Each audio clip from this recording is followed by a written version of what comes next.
All right. Welcome back, everyone, to another edition of What's Happening Now with CNI Solutions. Brewster, we're going to be doing some phenomenal stuff here coming in the summer. So we want to make sure everybody, please take time out to like, share, and comment on this Facebook Live or wherever you may be watching it from, whether it be YouTube, Twitter, Instagram, or LinkedIn. There might be some information in there that somebody else can use from this broadcast that would be very helpful to them. And as always, if you have not had a chance yet, go ahead and follow us on our Instagram pages and our Facebook, and also subscribe to our YouTube channel so that you may be able to get the latest updates of what's happening now with CNI Solutions and what's going on in the city around us, or what may be happening in your neck of the woods, wherever you're at. So tonight's guest here is Mr. Joe McKenzie from the Generosity Foundation. Awesome. Joe, welcome. Thank you for coming in. So, Joe, if you would, just tell us a little bit about how you got started. How I got started. So, I had a friend of mine come to me and ask me, I was in a leadership school at the time. I'd been a part of an organization that was leading 5,000 people with 5 staff members. Mm-hmm. And so I was like, how are you doing this with volunteers and seeing all that happen? So I'm growing and learning through that. And I'm thinking I had this other pathway, and a good friend of mine came to me and said, Joe, with the websites you've done in our city and the nonprofits you've helped, what's a gap that you see? And I said, we're an incredibly generous city, resources abound, but where are the relationships, the genuine connections where people know aunts and uncles and funerals and weddings, and that deeper connection that not every organization can do, right? They're not set up to do it. And so that was a passion of mine. And so the conversation started. So in 2019, I quit my job on the Arsenal and took a leap of faith and jumped into an incredible community. We started in Northwoods and Love Communities. I was introduced to 6 grandmothers there, just loving on their neighborhood. They had a vision. We started eating dinner together, listening, learning, and then that turned into a dinner night. And that dinner night grew from 15 or 20 of us to 200 in 6 months, just sharing dinner together every week and listening. Charles, go ahead. You mind? Yeah. You sound like someone that I used to know named Tim Tebow. No, don't do it. I'm not that sporty. But what I'm hearing a passion. Where did that passion come from? I know it just didn't arrive. Yeah. Where did the passion come from? So our mission is restoring hope through profound generosity and building relationships on unconditional love. Mm-hmm. I am a man of great faith. God's rescued me from an abusive situation growing up, and circumstances of poverty growing up. And it really was 1,000 yeses where I deserved a no. People being generous with their lives, with their influence, with their mentorship that made me who I am today. Yeah. So amongst all the terrible things that are happening in my life as a kid, I always had faith. It's like God got louder. He got louder and louder and louder. Mm-hmm. And I think some of that reveals, I think we often ask, why do bad things happen to good people? Right. I think because free will was the first gift. Right. And so he was giving an opportunity to everyone involved in my life that was negative to make a better choice, but he didn't leave me alone. Right. And he gave me gifts. So at like 7, 8 years old, we were in and out of different schools. So for a little while, my little church was doing a school. So my mom was like, we're going to put you there. And a gentleman came in named Raleigh Clark, and him and his son, Chucky, who I call him his Stanley Clark now, had 12 strings on playing guitar. I'm like, what's that? And within a year or two, I was playing guitar, leading worship, and plugged into the church. And it just was one of those natural gifts. And so as long as I can remember, I've been involved. And even though the painful things were cohabitating in that season, I was never left alone. And so I always tell people also, I have the awesome gift of ADD really, really bad. so give it 24 hours. I'll forget how you offended me. It's going to be fine. We're just going to move forward. Joe, you mentioned something that I found really interesting. You said you took a leap of faith. And often when we have the entrepreneurs come into the center and we're teaching entrepreneurship and they're trying to learn it, that is the one thing that they have to understand. Sometimes you have to take that leap of faith to get out there to make what you're trying to do and trying to develop, come through, make it a reality of your life. And I think that's awesome. So during that leap of faith that you took, what is it you discovered that you have learned to do best? Wow. I don't want to take credit like I've learned to do it best. Mhm. You know, I think what's important that I've discovered is it takes a collection of people and mindsets and perspectives Right. to serve a large group of people, anybody, well, right? Because otherwise you'll get siloed into your perspective or Right. your upbringing. I'm from the Northeast, I'm from Boston. So being in the South, like that doesn't always jive with everybody, like the directness sometimes. And so if I didn't have people in my life who had a right to say, stop, Mhm. take a deep breath, come here, let's talk. You missed it on that one. Right. You know, and not for people to have control of me. I'm not trying to please people in these efforts, but that I would say, hey, there's people who don't just have a plan for me, but they're as submitted to God as I am, and they can see things in me I can't see. Right. You know, so there's mentors along the way that have empowered me and set me up to do well, and then team members too, people who just I think if we can stay low and humble as entrepreneurs, that's where we learn. You know, and I look back over the years leading up to doing this, and this was not on the radar. You know, as we were talking earlier, I'm an entrepreneur. I love business. You know, I've served a lot of incredible nonprofits here in the city, you know, so I knew the needs were being met. And so I was like, man, like, I'm not saying anything's missing, you know, but I just couldn't escape this calling on my life. But at the same time, the doors that opened for me to take that leap of faith were from previous sacrifices I had made for the benefit of others, not myself.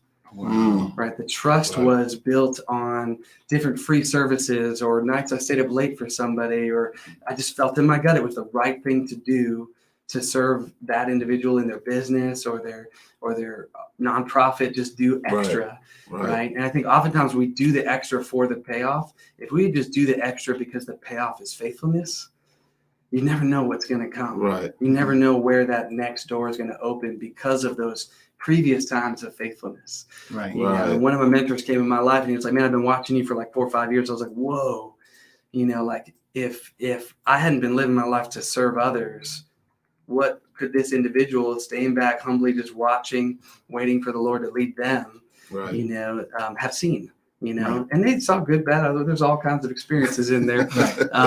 But I think that's where we gotta serve people because they're made in the image of God, not because of what we get out of it. Right. Even in the entrepreneurial space, you know, it's amazing. And I think each of you can say this, man, why did I do that? Why did I stay up late? I don't know. And then 5 years later, there's a door that opens because that person has been the CEO of this company that did this thing and made this place open. Right. So I think if we can stay open-handed with the gifts and the talents God's given us, you know, and just serve, just be faithful. Wow. Isn't that something? The ability to serve. Not everyone has that.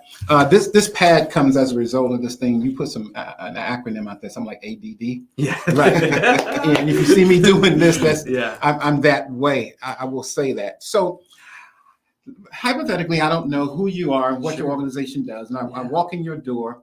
What am I looking for? What is it that you offer the community? All right, so we don't really have a door. Okay. One of the visions on my heart was we've got to build genuine relationships. Mm-hmm. You know, so how do we build genuine relationships? Well, the first block of a genuine relationship is trust. And so when I started looking at like, well, what do I put that block on of trust? And it's consistency. Right. And so really those incredible matriarchs in this incredible community, you know, one of the first things we do is something called community night, which is a shared dinner every week. You know, we have some nights where we take breaks to honor when voting's happening or to honor different holidays, to equip the family to be family and be connected. Right. But where it started was on Tuesday nights. Now it's shifted to Monday nights. Okay. And a lot of that was because voting happens on Tuesday nights and we didn't want to get in the way of that. And I remember like our first year, there was a big election and I was like, and people were hanging out eating dinner. I'm like, y'all go vote. You got to do that too. Like this isn't either or, this is both and. But also the shift to Monday night was there some different leadership schools going on Tuesday nights. And I was like, man, I want those leaders to have an opportunity to step into building relationships. So that's where everything bloomed from. You know, so if we go back to where I was telling the story about how it started from those families up to 200, well, of course, COVID hits in 2020. And so we're talking and we had built genuine relationships because we didn't have a destination for anybody. Right. We didn't have like a plan for people. I didn't, I say this oftentimes to my team to encourage them. It's like, hey, we pluck our eyes out because we see with our ears and we listen with our heart, because eyes build relationships of comparison. Mhm. Right. So Yes. you can't look at somebody and say they need this. If you didn't hear it asked for and that Right. conversation had, then there's no dignity in your heroics to meet a need that may not Right. be a need.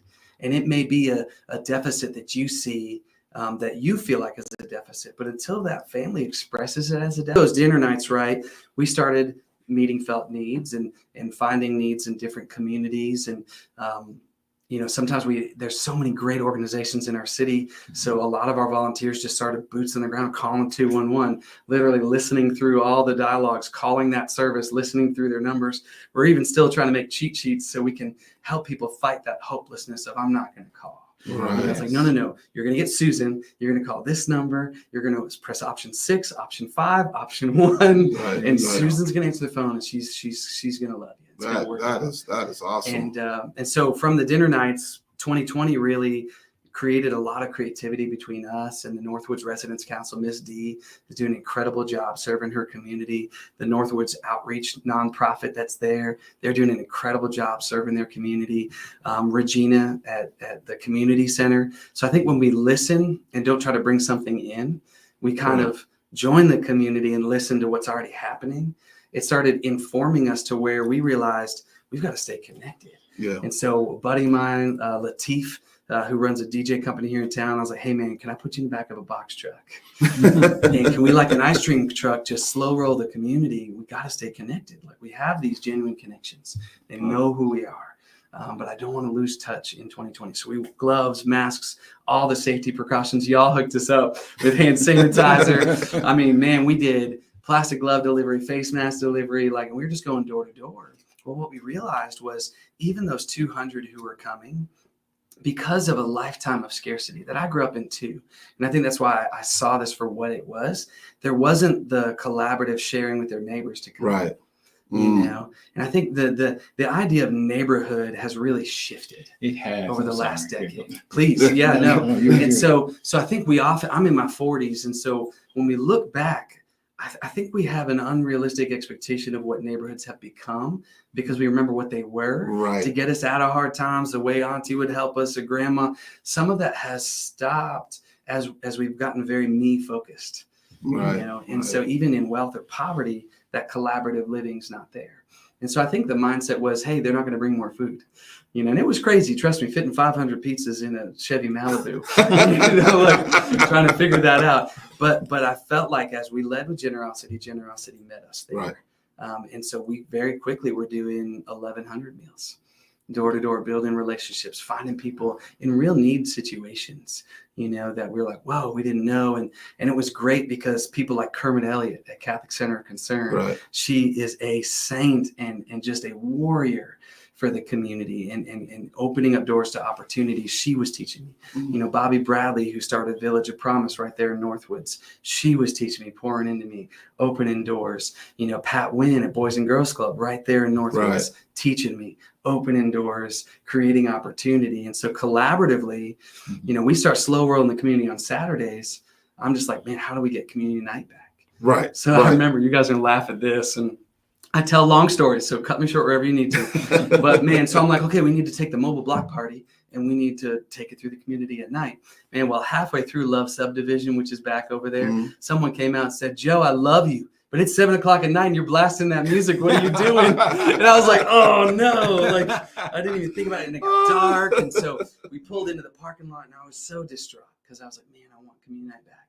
Right. But I got to honor what's happening in COVID. We've lost key community members to this disease and this illness, and we got to honor that. So we can't gather, but man, how do we connect? How do we stay in that relational element? I think one of the things that you mentioned earlier, which was very unique, and we often talk about it here at CNI Solutions, is what is it the community needs versus what we want to give to the community. Yeah. And we often talk about that before in our meetings. We say, hey team, what do they need? Like this, let's find out what they need, as opposed to us just saying, hey, let's give them some popcorn or something like that. But finding out what it is that they need. I think that's very important because a lot of times, people have the good means to want to help and to want to be able to be out there in the communities, but no one takes the time to actually find out what is it that you need, though. How can I help you? It's kind of like the same thing we do when we're dealing with the peer-to-peer groups and we're talking with the nonviolent offenders.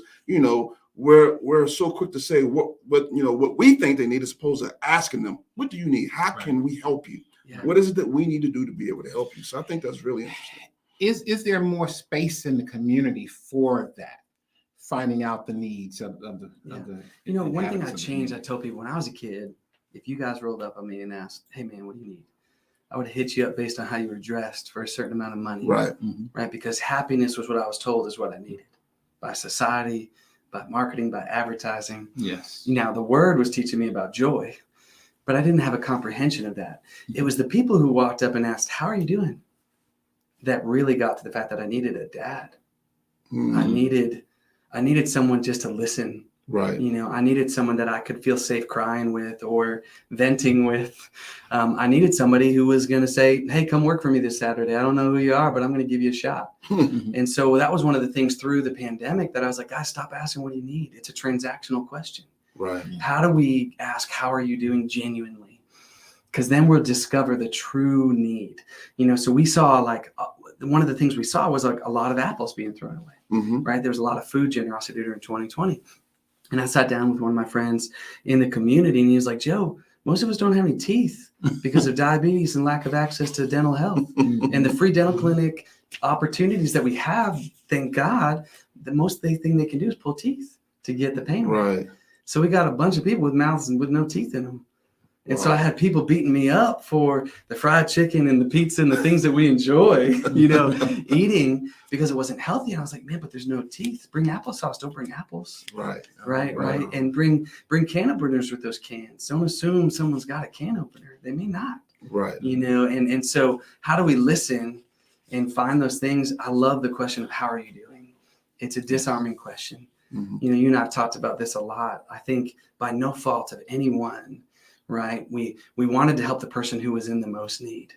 Right. And inadvertently, over time, we've created this downslope where people are trying to give you the worst story. They're trying to live in the worst condition to get the help.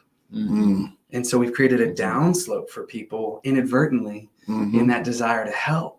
And so where are those resources for the person who is paying all their bills and making ends meet, who isn't in a housing authority community, right. who we can say, hey, we're going to come alongside of you and give you that loan no one will give you. Yeah. And you brought up another good point, and I've worked with you in the generosity team a few times there in the Northwoods housing area.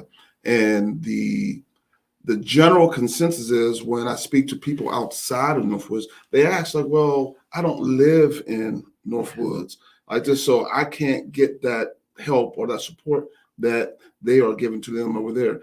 Just can you speak on that a little bit and explain to the people here in the Huntsville area in this community, like, hey, what is it that you all can do if you don't live in the Northwoods housing area? I think things start with relationships. Instead of a sign-up form or something like that. I love to get emails and get connections. We only have 3 staff at Generosity. The other 400 are volunteers. Right. And many churches, many nonprofits, many organizations coming together. And where I was saying earlier, we don't have a front door for you to walk in. Right. Part of that was that whole idea of if we put it on wheels, we can go anywhere. Right. Right. And so we are striving to grow a volunteer team around the idea of home repair. I mean, how many families have had generations work so hard to where they own their home in cash, right? And they either for their previous generation didn't understand inheritance. So now we've got these homes stuck in heirs of. Community development cannot come alongside an heirs of house, right? It's got to be in ownership, right? And so we're trying to come alongside, build that trust first before we start having that conversation. Right. But then how do we equip a trailer with all the construction tools we need to get a team together to go fix the trim? Right. And it's amazing when people start building relationships, how we've actually found ourselves in other neighborhoods, right? And followed those neighborhood relationships. And oftentimes they were discovered through someone coming and serving with us, coming in and doing the community night, dinner night, building relationship. We connect to say, hey, you know what? I've got a grandmother who's got a house that she owns, that she's worked very hard for, but she's not able to keep the trim up. Right. What I loved is the team at Huntsville Community Development has been incredible. We'll be putting a roof on a house here recently, and there's a lot of resources. And so oftentimes we're coming alongside other people's resources, other mobile things we've started doing, and really we're following requests here. We're following relationships in communities and that community connection element. So during 2020, one of my buddies came to me who had helped me fix my car. And he said, hey, man, what do you need? I said, well, I just had a family charge $900 to change one spark plug and put on a 40% interest line of credit. And they're going to go bankrupt in 3 months. Like, they don't got it. They just needed their car to run just to keep their job. And I was like, we've got to stop this. And I think another one of those byproducts of neighborhoods changing is oftentimes the people we were trained to trust because society was oppressive to us because of our poverty or other circumstances have slowly become the first line of abusers because of crisis. Right. And so the people we need to trust, right? I still remember moving south, man. The first person who rolled up on me with a side hug, I'm like, what do you want? Like, what's what is going on?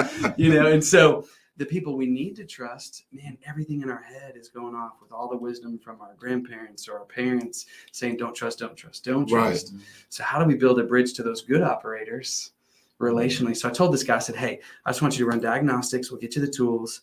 We'll say, what do you need to do now, soon, and someday? Plain English. Like, let's not make it a $10,000 bill, right? There's things they need to do now to keep her running the 5 miles to job. Right. There's things they need to do soon and someday. And then we just wanted a mechanic that we could trust, that we could build a relationship with, that be transparent, that would allow us to buy parts at a discount. Just like everyone else does, just like everyone in community does. Right. And so we found one, and that was his job. I said, now the secret to all of this is that when that family goes to that mechanic, you got to sit there with them because you have the trust that mechanic doesn't yet. And everything in their head that has protected them and helped them live up until this point is going to be firing like fireworks, telling them to flee this environment. Right. And so how do we just be that friend that says, hey, don't flee. I'm in it with you. My skin's on this too. Like, I'm here. I'm staying here until that mechanic finishes talking to you. So instead of training up the operator, right, who just needs to do his job, he needs to be a good mechanic, run a good agency. Right. We become the translator of that message. And so on top of we love to help people work on their homes, try to get them up to snuff, try to help them connect with legal support to get them in their names. It's so important. I mean, imagine inheriting a paid off home. I could work a full-time job at McDonald's and my kids could go to college. One generation.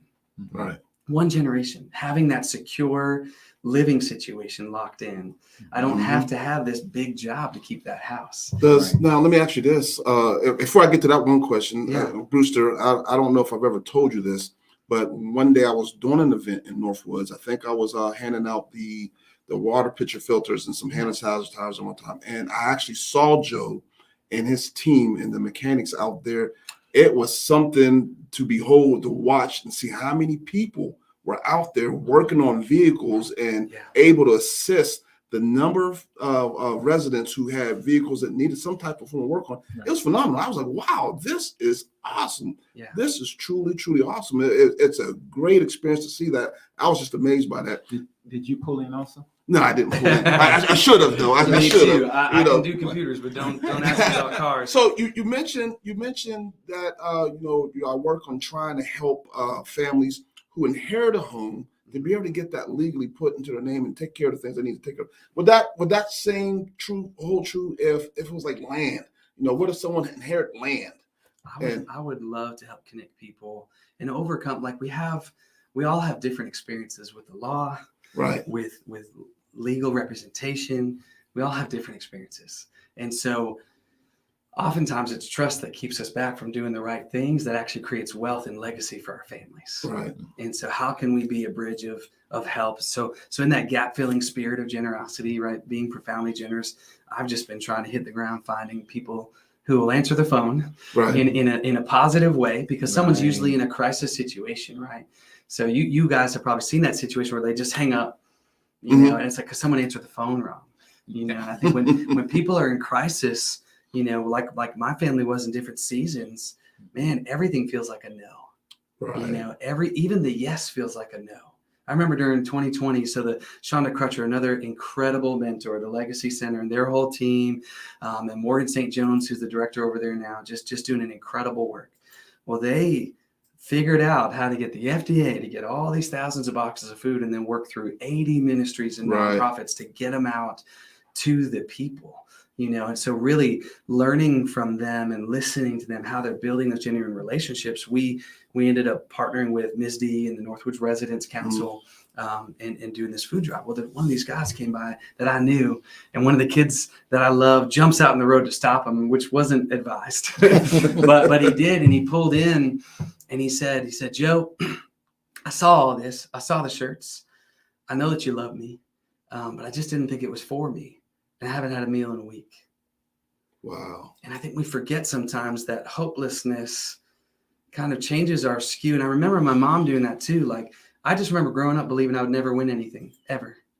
Mm-hmm. You know, the only way I got to college was by winning 2 free round trip tickets on Southwest Airlines to get to college, and I never came back. Right. And so, but it was something I had learned to accept, because it was easier to believe I'd never win or nothing was ever for me than to deal with losing the opportunity, because I was already sad enough. And we loaded him up, and he would set, but it's just that's why I tell people, it's not poverty. It's not housing authority. It's not those things. It's hopelessness. Right. For me, I think there's been families, and there are families even today living on very little that are very good families doing incredible.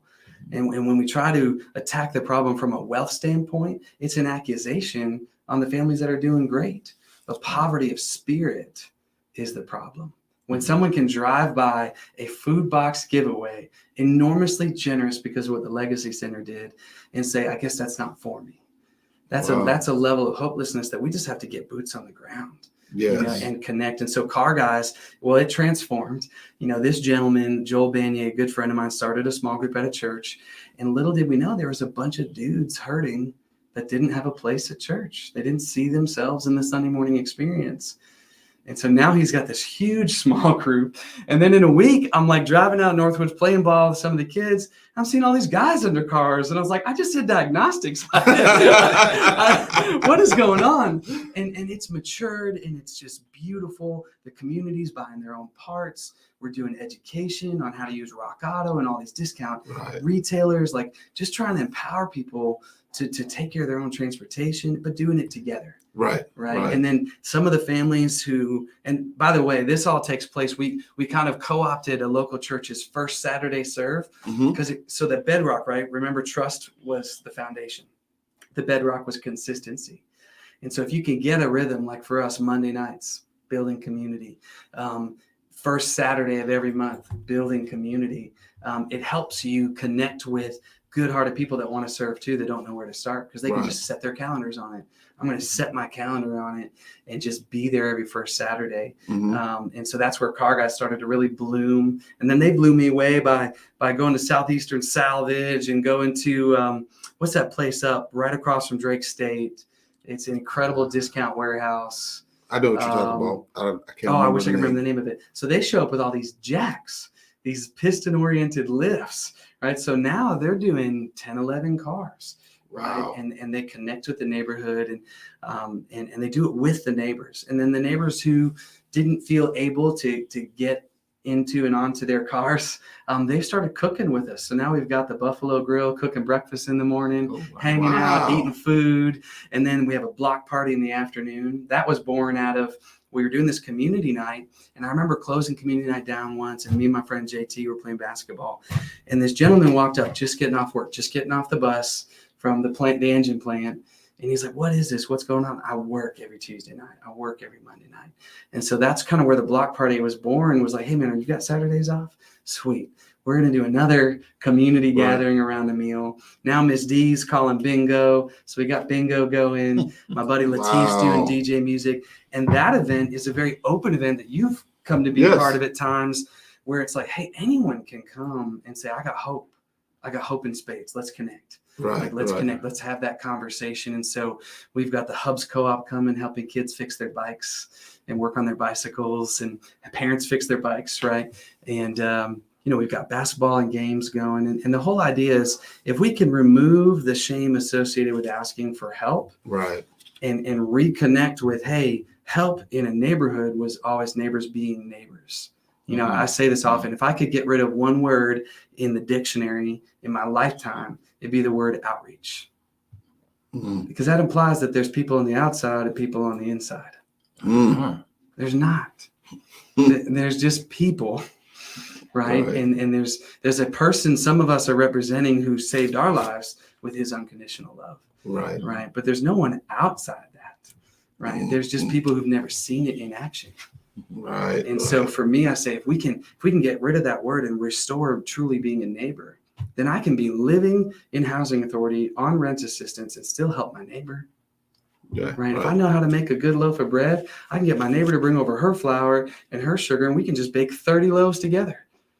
And now 30 neighbors who brought all their resources together are working with what they got. Right. And that's the spirit of all of this. And that's what's so hard, because a lot of people are like, well, how can I sign up to have my car fixed? How can I sign up to have my home fixed? Regrettably, there isn't a sign up, but not regrettably, because I want to meet you. Exactly. Like I want us to know each other. We have a funeral coming up for one of our beloved neighbors who lost her mother. And it's just a tough circumstance, right. And so how do we be so close that even that's part of being a neighbor? Yes. And we're going to have a big event coming up soon this summer that I'm excited about. How do we reintroduce the city to these incredible neighborhoods of promise? That's the thing that bugs me sometimes about communities that are labeled as communities of poverty. Right. Because those are aunts and uncles and neighbors and fathers and mothers and uncles and grandmothers. That is a neighborhood. I can drive back to some places I lived and they're still there. Right.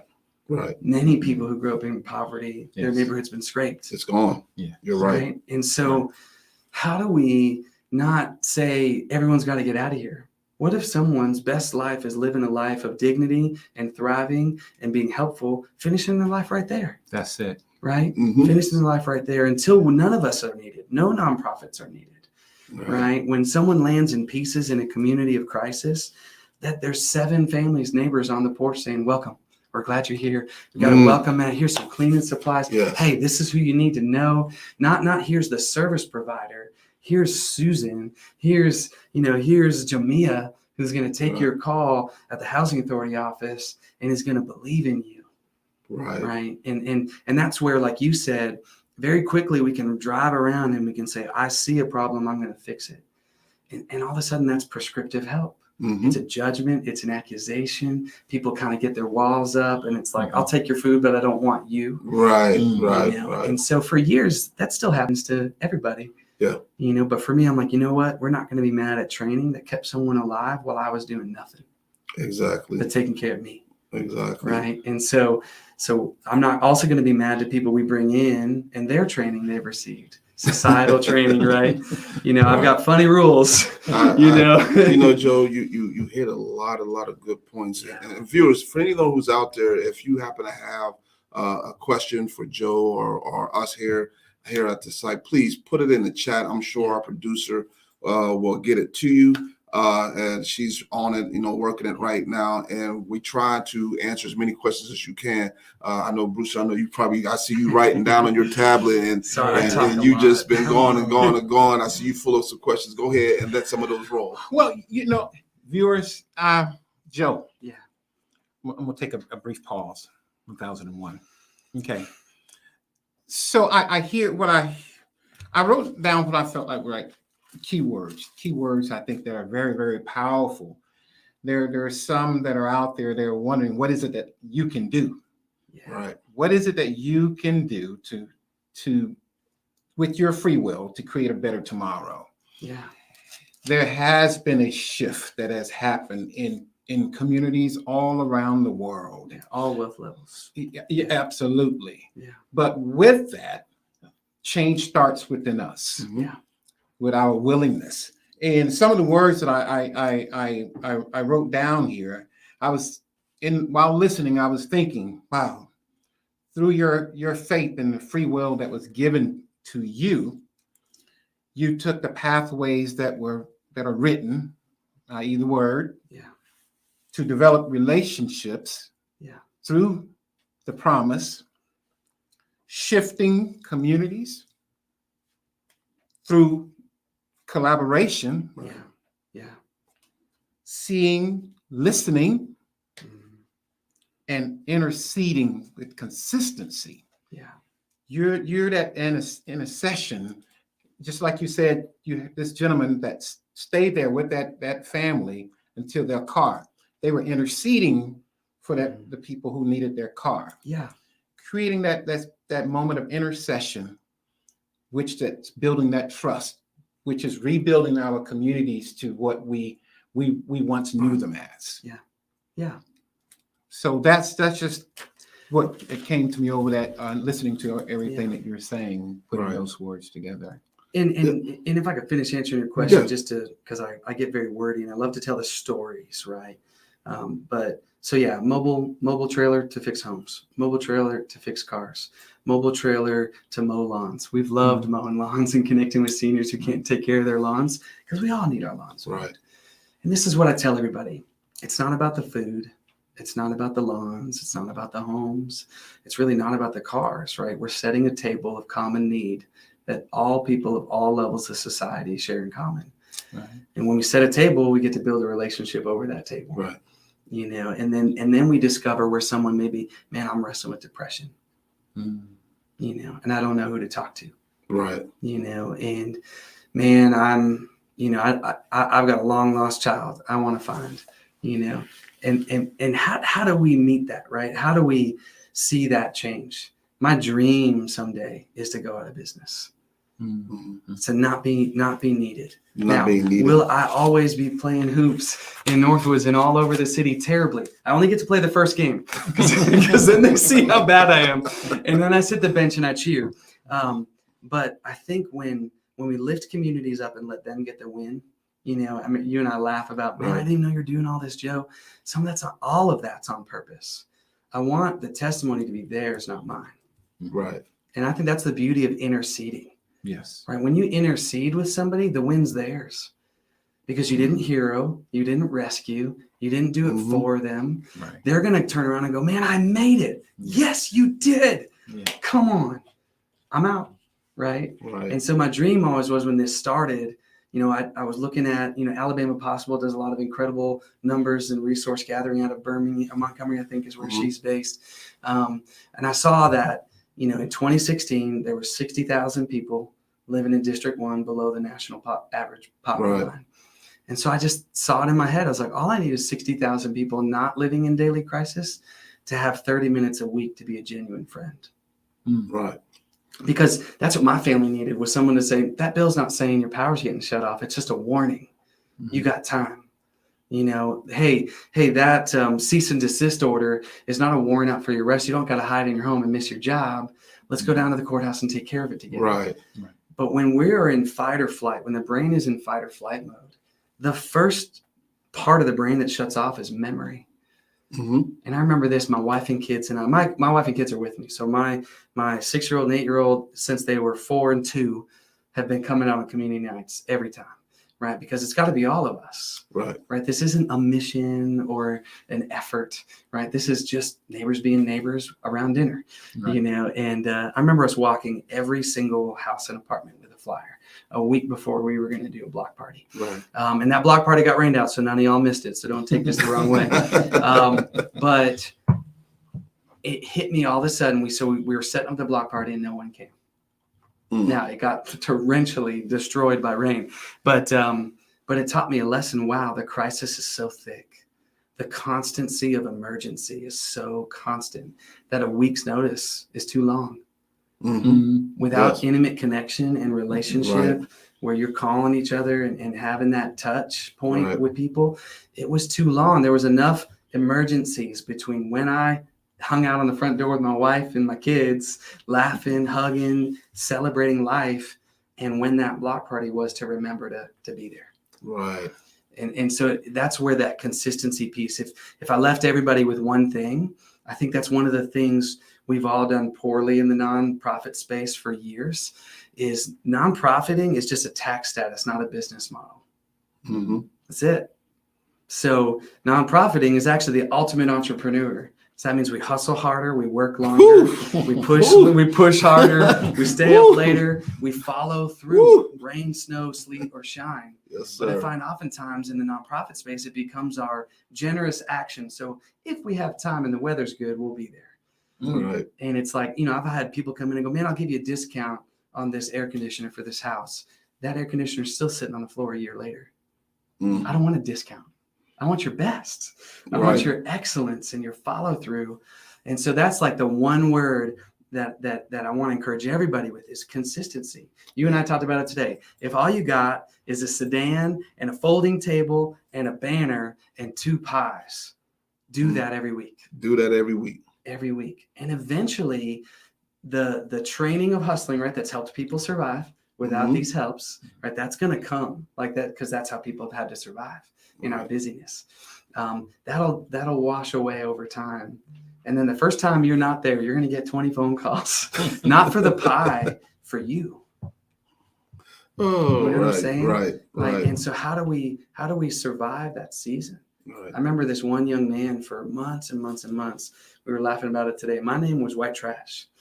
It was every time white trash this, white trash that. Man, I hit that kid in the numbers, man. I was a football player in life, you know, and just loved playing sports and all that. And I remember my board was like, hey, you need to take a break, take your family, go take a vacation, get out of here for a week. Right. I remember coming back and we're setting up the burgers, right? We pay for all our food. We don't ask for any food for free because we need those restaurants hiring our community. Exactly. Right. So I don't need to get for free from them, what then limits their hiring pipeline. So that entrepreneurial business side of me is always ticking, you know. So we grabbed Five Guys, was an incredible partner for a long time. And so I was setting up the burgers and I hear all the feet, right? All the kids come running and Joe. And this one kid wraps his hands around me. And I'm not going to say his name for Facebook Live, but I unwind his hands and I was like, hey. And he was like, what? And I was like, I'm not white trash anymore. And he's like, you came back. Wow. And I think what we do in life is we create these barriers and walls to relationship because people have let us down so many times that if I treat you poorly and you quit me, you're the jerk. And so I think we sometimes go in and we're like, man, no one showed up and I put all this money into this event. Man, no one appreciated it. People grabbed this and left. Yeah, they're going to do that 30, 40 times. Exactly. Because so many people have come for their own gain and left when they didn't get their reward that they're just used to it. Right. They're used to it. And so how do we get insanely consistent as organizations throughout our city, churches, nonprofits? You know, we have resources to work on homes and mow lawns. I would love to see more nonprofits and churches taking those trailers out when we're not using them and serving their communities. I think that would be awesome. The answer is yes. Let's find a way. I think that is an awesome idea, and especially for those nonprofits that are out there who live in this area. I believe this is something that, you know, that what Joe is saying is something that maybe you can use. And just like he said, if we're not using that trailer to cut lawns out there, maybe you can, because maybe in your area of the neighborhood, you see that type of work is needing to be done down there.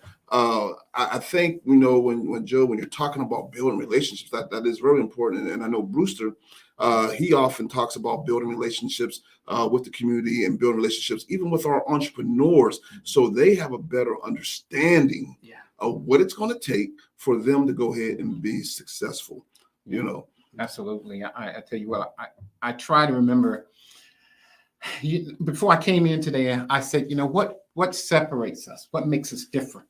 Yeah. Our experiences, right? You hear people say our experiences make us different, right? And that saying that I have, I'm you and you're me. Come on.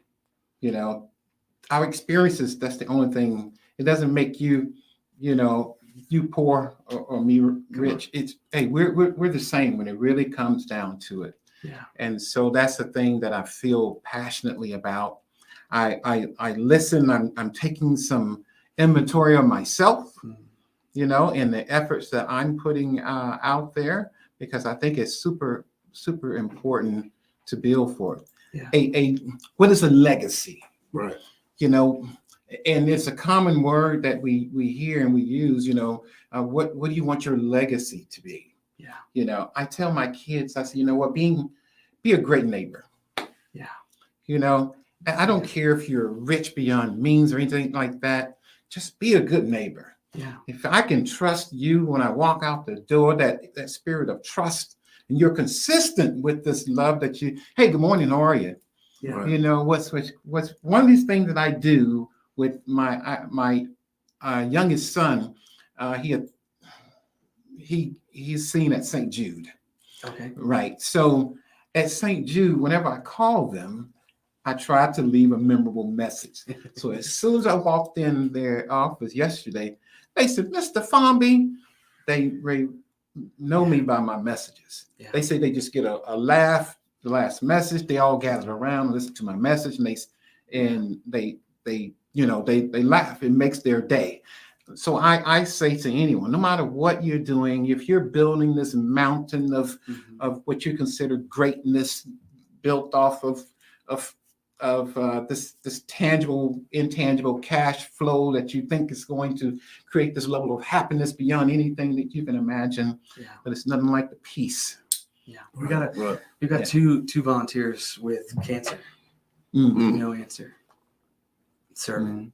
You know, we have a fraternity. So one of the blessings through this journey is I've learned to raise funds. Is I had a wrong opinion of who had funds and who didn't. So college basketball coaches do not have funds because they are raising funds too. So a friend of mine was introducing me to the new coach at UH men's basketball. So I'm thinking, I got my suit on. I'm like, this is gonna be great. He's gonna love what I'm doing. And then I learned real quick that they're raising funds too. I think they thought it was a collaboration. But you know what blows me away is love becomes unconditional when there's no condition that would restrain you from delivering it. Right. And John Schulman said, you know, he just was like, whoa, are you serious? Is this legit? I want to use the opportunities that I've been given to impact someone else's life. He's never missed a Monday. Wow. Basketball players have come out and I tell that story not to praise him or praise what they're doing, but out of that, this fraternity started coming out. Mm-hmm. Well, that fraternity lost one of their fraternity brothers to a tragic accident. Mm-hmm. The Monday after that Saturday, they were out there serving. Wow. And I think sometimes we're taught in society to go in when things hurt, to go in when things don't make sense. Mm-hmm. But I think, and I don't want to get overly religious with our audience being from many different backgrounds, but Jesus said, if you're connecting with the hungry and the poor and the broken and the homeless and the naked and the prisoners and the sick, then you're connecting with me. Right. And what I started to teach people now is like, don't wait till you have enough. Mm. Like, don't wait till you got it all figured out. Just get out here with the time that you have and love somebody, even if it's with someone else's resources. It doesn't matter. Several of the kids join us in this community and the residents. We do it together. Who cares where the stuff comes from? Right. That's irrelevant. Let's go be generous, you know, together. There's a reason we call it Generosity Foundation. And I was so humbled.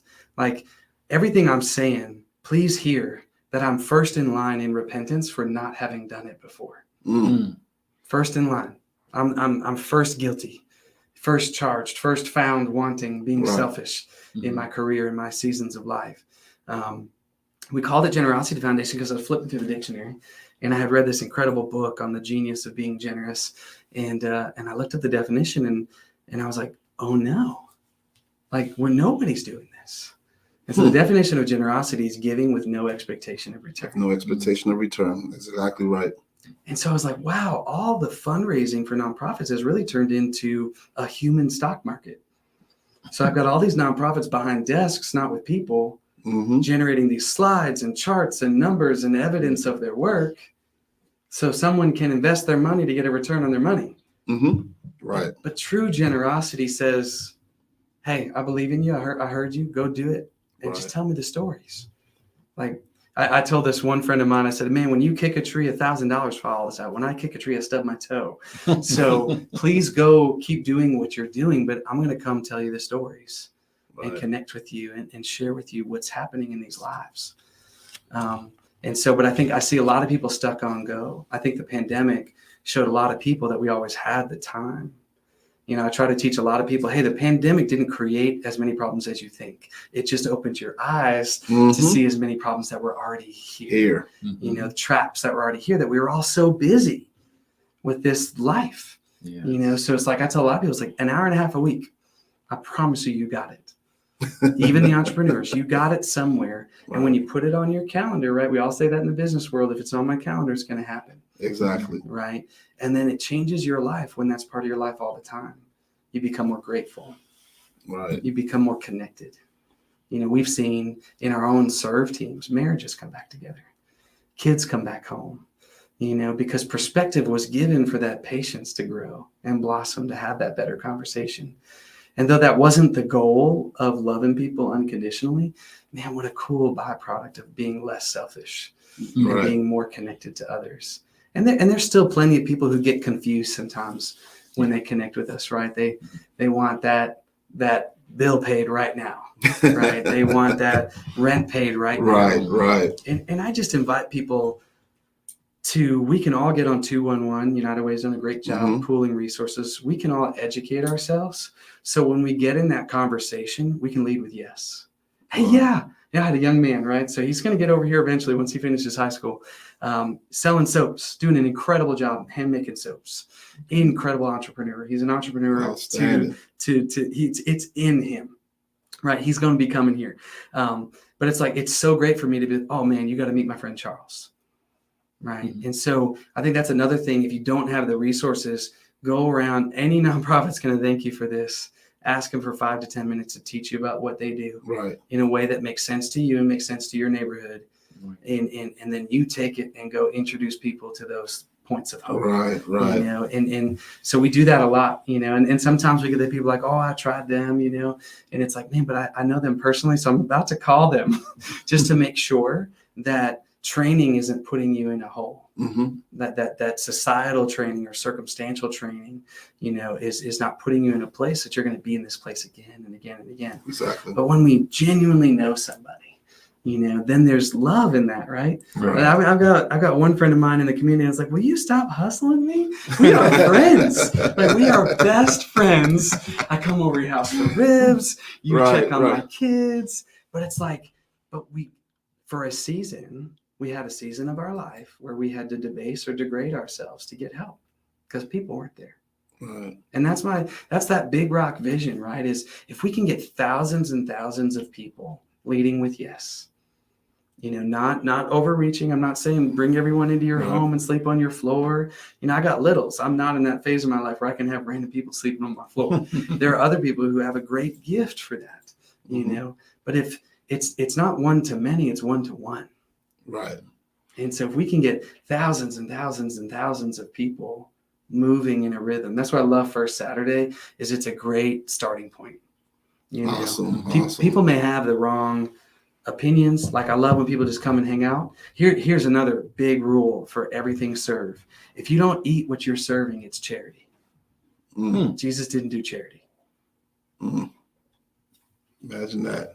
Like, and so I'm really big on people. Like, if you're going to come to my block party, you better grab a burger and a drink. This is not about scarcity. This is about connection. Right. And even our dinner nights, like I tell the team, like, guys, if you don't eat, it's an accusation on this community.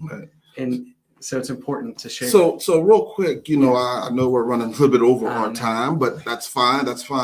Can you just let the viewers again, let them know when you are doing those particular events? And I know we got a big event coming up here in the summer. Yes. I'm kind of excited about it. I know CNI Solutions as a whole is excited about it because we thoroughly enjoyed it. Could you talk to the viewers a little bit about that, what's coming up before we close? All right, so here's the rhythm. Most Monday nights, we do have some breaks. We have community night in Northridge right now. A lot of people ask, why are we there? This is where we started. This is where we were invited, right? So we're not in the business of going on people. We're in business of coming with people. Okay. Right, and so that's every Monday night, and it has 3 expressions. Right, 3:30 to 4:30. Fran Fuller at Manor House has generously given us 150 bags of groceries. But we put together a team to put those together so we don't take her team away from serving the people the way she does. 4 to 5 o'clock at Calvary Hills Community Center. That's where we're putting the meals together. You know, we take the food operator's hot portion, we take a drink, we try to do a flyer. Different organizations will put stuff on that flyer sometimes to let the community know what's up. We pack all the meals. We call that pack and pray. right? We're going to put meals together. We're going to laugh, and we're going to pray for this community and stay in connection. And then 6 to about 8 is where we have about 100, 150 people come out. The community's informed us of where the blocks are, where the sub-communities within the community are. So we have teams that cover a block, and we just go connect. Outstanding. Slow down. And so that's Mondays. Tuesday night, thanks to Pat Wynn and his leadership in Boys and Girls Club and Brandy Robinson, we had all these people who were coming fixing homes who were like, but I really love to tutor.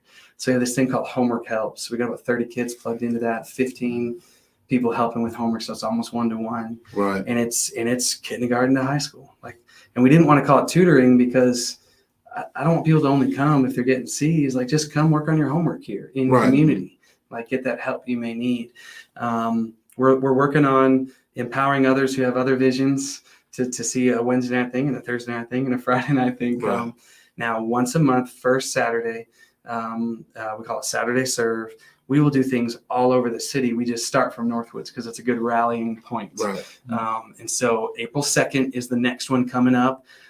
From 8 to noon is our morning serves, right? That's when we work on cars, homes, lawns, landscaping. We help Village of Promise with their pre-K and facilities they have there. Pat Wynn will get us on some things for Boys and Girls Club. The community, Parks and Rec will get us on some things for the community there. And we love to do that. Anyone can plug in. Like, there's no sign up, there's no training. Just come. Right. Just come. Wear your own shirt. It don't matter. You'll see a lot of red shirts out there. That's just something I took from the church I attend. And it just became something everybody knew. So now we're stuck with it. So, but like St. Bartley's plugs, we do stuff with them. Coming up April 16th, St. Bartley's has their huge Easter egg hunt coming up. And so we're dreaming together even now. And we do purple surf shirts with St. Bartley's because that's their color. We have a blast. It's awesome. And so the Becoming Church here in town, Michael Hamilton just launched that church. They come out and do serves. So really there was 25 churches and organizations represented at the last serve day. Wow. And so it's really cool to create this neutral territory. And now people will leave Northwoods and go to Catholic Center Concern with Kermit. We're painting her building next month. And just serving other groups and other homes. We had families getting fines for the condition of their home, and we came alongside them and got that settled. So we're finding new things all the time. Just remember, we're volunteers. So we're trying. We're doing everything we can. Right. A with always works better. Now, here's the big one that we have coming up, July 16th. And this is something I hope someday we see happening in every community. The Northwoods Community Outreach Council has always had a Northwoods reunion, and they still have it. And it's a wonderful, wonderful event. Right. And we were dreaming together. They were going to do a fundraiser and do a fish fry. Herbert Hoover, incredible cook, man. Love that guy.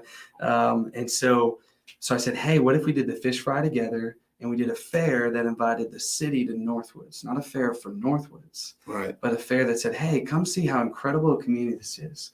Let's change the headlines from what you're seeing in the paper, because that's being oppressed upon the community. In our communities of crisis, the crime's from outside.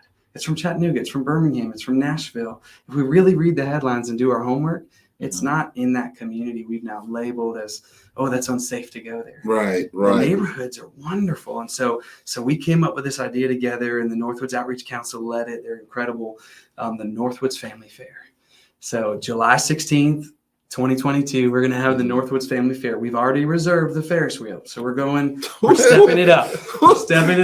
We're trying to get sponsors. We're trying to get people involved. I don't care what hangs. We're trying to set up a strip down the middle. C&I set the standard because we invited all these nonprofits out, and it was wonderful because I wanted it to be a place where I don't care what level you're at. Either you're going to learn what these nonprofits are doing and find your place to serve, or you're going to learn what they're doing and find that need you need met, or you're going to hang out. And so like Crave a Lot, Alvin Hargrove, who does incredible outreach up in North Huntsville, he came and cooked food. Yum Yums came out and did ice cream. Latif came out and did music. But we're going to have a strip. And this time around, we're going to have nonprofits running all the games and all the snacks and treats. So while you're having fun, you're learning. Exactly. You're either learning where you can plug in or learning where you can find hope.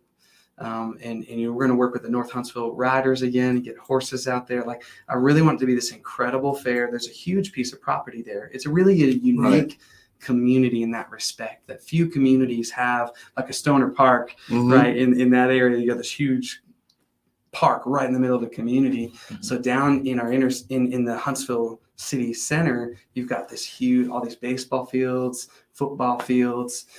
So that's July 16th. And Outstanding. we'll have more information coming soon. We're going to wait till after Easter to start getting the all calls, like get nonprofits Right. together. Let's dream, let's get donors together. Let's get sponsors together. And the vision is, how do we bring the city into our communities to see what's up? Exactly. Right. You don't know what you don't know until you find out. Until you find out. Yeah. Until you find out. Well, hey, folks. Hey, you heard it here first from Joe himself. The events that's coming up. I know Senile Solutions. We will be out there.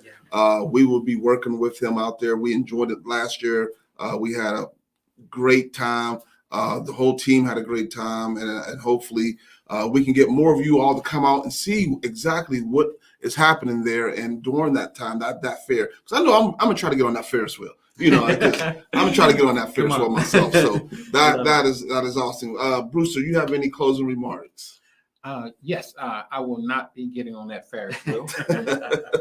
Heights and I don't get along. Yeah. No, Joe, it's been a pleasure. I really have taken some nuggets that I'll review, and I feel the energy and the passion, and we all know it takes that.